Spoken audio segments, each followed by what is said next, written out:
ол біздің ұрысқанымыз емес.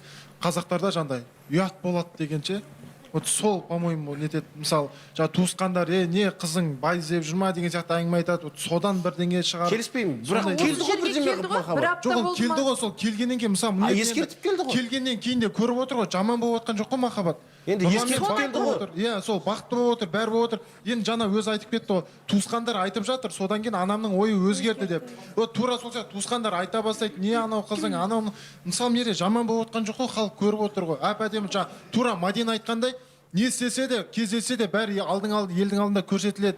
Екеуінің бір-біріне сезімі елдің алдында көрсетіледі. Білмеймін шынымен де не үшін. Сол қазақилық деп ойлаймын, қатты нететін. Бірақ сен енді қазақилықты бір болайыққа қарсы қойып отырсың ғой. Жоқ, бір болайыққа қарсы емес. Жанандай ойлау нелері уже как ұят болады. Анау айтады ғой, фильмде айтады ғой, ұят болады деген адамды өлтіреді. Ойлау дәрежесі төмен көрермендермен қазақ тілді аудитория деген сияқты дүниелерін жариялаған еді.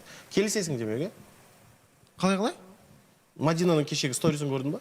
Жоқ, ол көрдім. Тура сенің сөзіңді айтты. Бір болайық көрермендері ойлау дәрежесі төмен қазақ тілді аудитория. Жоқ, оған келіспеймін.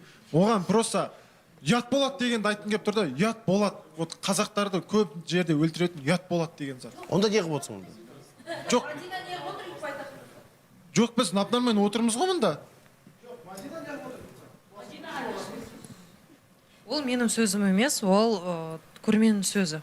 Иә, мен айтқан жоқпын сенікі деп, бірақ сен жарияладың ол сөзді. Жариялағанда енді соны білмеймін, адам енді мынандай қылып текст қылып жазып жіберді. Просто келісесіңдер ма деп сұраған. Сонда барлығына өстіп жауап беріп отырасың ба, Мадина? Барлығына тиіскенде сондайсың, бірақ халықтан нем бар? Олардың да сенің сияқты ни о чемский ойлары бар шығар енді. Сен де бір түрлі ойлайсың ғой, олар да солай ойлалады. Бірақ неге халықты олай түсіріп, халықтың адамы болып отырып, халыққа ондай нәрселер жазасың? Мен айттым, жоқ, мен онымен не согласна деп, мен онымен келіспеймін деп мен айттым. Жоқ, бізде енді бұл жерде әркімніңіздің пікіріміз бар ғой, сондықтан әркім өз қалай айтқысы келеді, солай айтқысы келеді.